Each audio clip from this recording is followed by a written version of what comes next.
What's up guys, this is Jason, creator of IdolCam.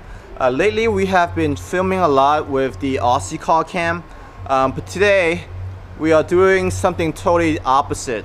Instead of going on the ground, we are actually going up in the air. So this is what I have in mind.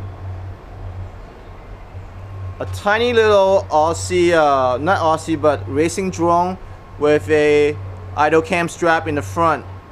It's small and it flies really well. And the footage I tested at home, it's very clean. So we're gonna do some test flights and let's see how it performs.